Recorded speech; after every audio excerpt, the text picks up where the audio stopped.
Hi dear children, welcome back to your physics class. Work is the measurement of the force on an object that overcomes a resistive force times the distance the object is moved. If there is no distance, there is no work, no matter what the effort. In certain situations, there is a relationship between that work and energy.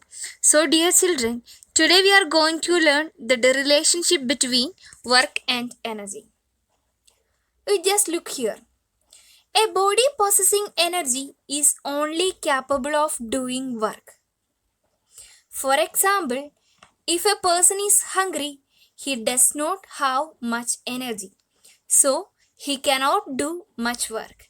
But after taking food, the person gets energy and hence he can do a lot of work.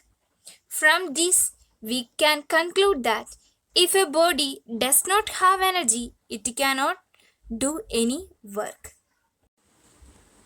A body possessing greater energy is capable of doing greater work. Whenever work is done by a body, an equal amount of its energy is used up. You just look here. Here you can see that one person tried to ride the bicycle. You must have experienced that more you run on a bicycle or more you run all around the playground, more you feel tired. Isn't it? Do you know the reason? The reason is that a lot of energy has spent in doing work by you. Thus, to do more amount of work, we need more amount of energy. Hence, we can say that there is a direct relationship between work and energy. Okay. The work done on a body in changing its state is said to be the energy possessed by the body. For example, here you can see I just tried to raise this bag from ground to a height.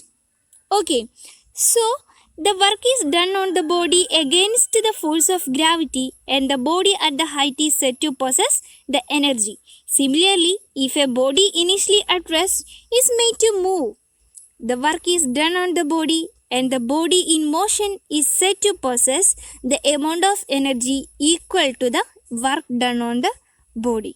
So next we are going to learn the units of energy. The energy is measured in the same unit as work. So the SI unit of energy is joule. The SI unit of energy is joule. So which letter we can use to denote this unit? J. Okay. A body is said to possess an energy of 1 joule if a force of 1 Newton moves the body by a distance of 1 meter in the direction of force. Otherwise, we can say that a joule or 1 joule is energy exerted when a force of 1 Newton is applied over 1 meter of distance. So 1 joule means, here you can see this guy pushes this cart with 1 Newton force. When he reaches 1 meter distance, then we can say that this is the 1 joule. Okay. So the another unit of energy is calorie. Another unit of energy is calorie. So symbol we can write CAL. So 1 CAL is equal to 4.2 joule. Then the bigger unit is kilocalorie and its symbol is KCAL. So it is kilocalorie. So 1 kilocalorie is equal to 1000 calorie. Okay.